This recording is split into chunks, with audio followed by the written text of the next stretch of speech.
सुशांत सिंह राजपूत मेरे हिसाब से did not commit suicide. 3 main आरोपी है, वो है आदित्य ठाकरे, दूसरे है अपने डिनो मोरिया और तीसरे है सूरज पांचोली। दिशा सालियान के मर्डर में आपका हाथ है। एक दूसरा, रिया चक्रवर्ती के और आपके संबंध में आपको 44 कॉल्स किए थे रिया ने।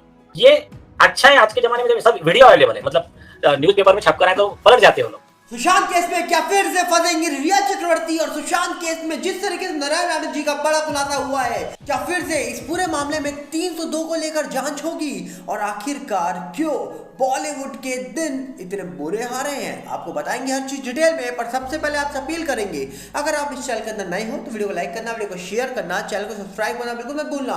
यहाँ पर अगर हम बात करें तो कहा जा रहा है कि सुशांत मामला होने के बाद कई सारे लोगों पर आरोप लगे थे, और जब से मामला सिटीजन कोर्ट ऑफ इंडिया के अंदर उठा है तब से कहा जा रहा है कि नेता और अभिनेताओं को लेकर सवाल उठ रहे हैं। हाल ही में कहा जाता है कि जब दिशा केस में पीआईएल दाखिल की गई थी, जिसकी सुनवाई होनी थी 6 दिसंबर को, पर वो सुनवाई नहीं हो पाई। अगले दिन एसआईटी आती है, पर उसी वक्त एक खबर निकल के आती है कि एक बड़े नेता जो दुबई चले गए हैं, और उसी के बाद कहा जा रहा है कि रिया चक्रवर्ती को लेकर ये दावे हो रहे थे कि रिया चक्रवर्ती भी दुबई जाना चाहती हैं, और उनको शायद वहां पर कोई इवेंट है या कोई कंपनी उनको बुला रही है, इसको लेकर वो वहां जा रही हैं। और उन्होंने कहा जा रहा है कि कोर्ट से परमिशन मांगी थी, क्योंकि बोला जाता है कि उनके खिलाफ एक सर्कुलर सामने निकल के आया है। जी हाँ, कहा जा रहा है कि उनके खिलाफ एक लुकआउट सर्कुलर जारी किया था सीबीआई ने, और उसके तहत वो फॉरेन ट्रिप में नहीं जा सकती थी, और अगर वो जाती भी और कोर्ट उनको परमिशन देता भी तो उनको सारी जो अपने डॉक्यूमेंट से और या जो उनकी पूरी ट्रिप थी, किससे मिलना है, कहाँ जाना है, कब आना है, सब कुछ बताना पड़ता सीबीआई की टीम को, और या फिर कोर्ट के सामने उनको सारी बातें रखनी पड़ती। उन्होंने बॉम्बे हाई कोर्ट में अप्लाई कर दिया था, यहाँ तक कि सीबीआई के उस लुकआउट सर्कुलर को चैलेंज कर दिया था हाई कोर्ट में कि भैया अब ये सब चीज़ें रद्द करनी चाहिए। और यहाँ तक कि रिया चक्रवर्ती के जो वकील थे, जिनका नाम अभिनव चंद्रचूड़ बताया जाता है, कि उन्होंने भी कहा कि आज तक सीबीआई ने ना कोई समन भेजा रिया चक्रवर्ती को, ना ही अपनी आरोपी पत्र में रिया का नाम लिखा, ना ही रिया को लेकर कोई सवाल उठाए, तो आखिरकार ये सारी चीजें अब रद्द होनी चाहिए। और उसी बात को लेकर कहा जा रहा है कि उनकी याचिका जो थी उसको खारिज करा गया। अगली सुनवाई 20 दिसंबर को रखी गई है। अब आपको बता दिया जाए, रिया को लेकर खबर ये निकल के आ रही थी कि रिया चक्रवर्ती दुबई जाना वाली थी, जो वो 27 से 2 तारीख तक, मतलब 27 दिसंबर से 2 जनवरी तक के लिए उनको दुबई जाना था, और अगर उनको परमिशन मिलती तो वो वापस आके 4 या 5 तारीख को कोर्ट में अपना पासपोर्ट जमा करा देती, और जाने से पहले उनको अपना पासपोर्ट कोर्ट से लेना पड़ता, क्योंकि उनका पासपोर्ट कोर्ट के पास जमा है।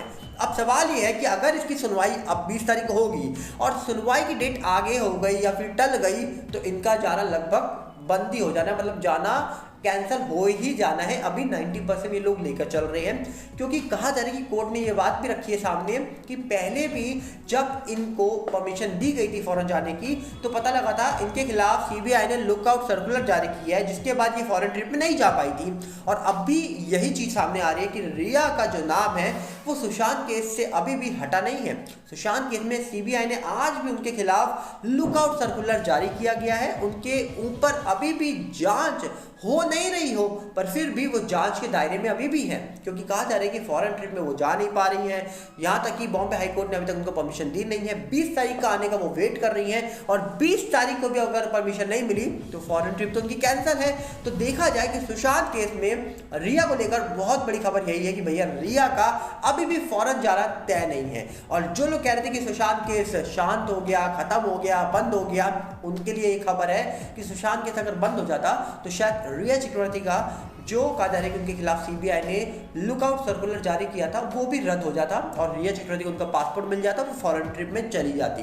पर ये सब नहीं हुआ। इसका मतलब साफ है कि भैया सुशांत केस अभी भी जीवित है, और मामले में जिस प्रकार जांच हुई है उसमें क्या रिया चक्रवर्ती को अभी भी आरोपी के तौर पर देखा जा रहा है। पूरी बात जो सामने निकल के आ रही है उसमें तो यही लग रहा है कि सामने अभी भी सुशांत केस जो है वो बड़ी तेजी से आगे बढ़ रहा है, रुका नहीं है मामला। और जिस प्रकार रिया को लेकर खबर निकल के आ रही है वो चीज़ आपके सामने है कि अब 20 तारीख को ही फैसला होगा कि रिया दुबई जाएंगी या फिर उनका नया साल भारत में ही मनेगा।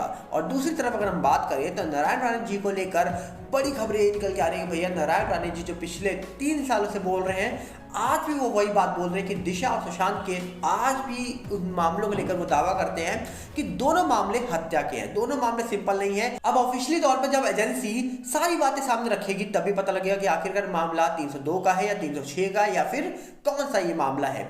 जबकि कहा जा रहा है कि बड़े नेता दावे तो 3 साल से कर रहे हैं, पर उसके बावजूद ऑफिशियली तौर पर एजेंसी ने अभी तक कुछ भी नहीं बोला है। और जब तक एजेंसी कुछ नहीं बोलेगी मुझे नहीं लगता कि मामले में कुछ भी होने वाला है, क्योंकि एजेंसी जिनको केंद्र सरकार ने अपॉइंट किया, जिनको कहा जा रहा है कि सुप्रीम कोर्ट में कहने पर सीबीआई को लाया गया, और अगर सीबीआई कुछ नहीं बोलेगी तो फिर इस मामले का क्या होगा। अब सीबीआई का बोलना इंपॉर्टेंट हो जाता है, क्योंकि बड़े बड़े नेता जिनकी पार्टी सत्ता में है, केंद्र में उनकी सरकार है, उसके बावजूद उस मामले में अगर कुछ नहीं होता तो फिर कब होगा। जब सत्ता में उनकी पार्टी नहीं होगी, केंद्र में उनकी सरकार नहीं होगी, तब तो बिल्कुल कुछ नहीं होगा।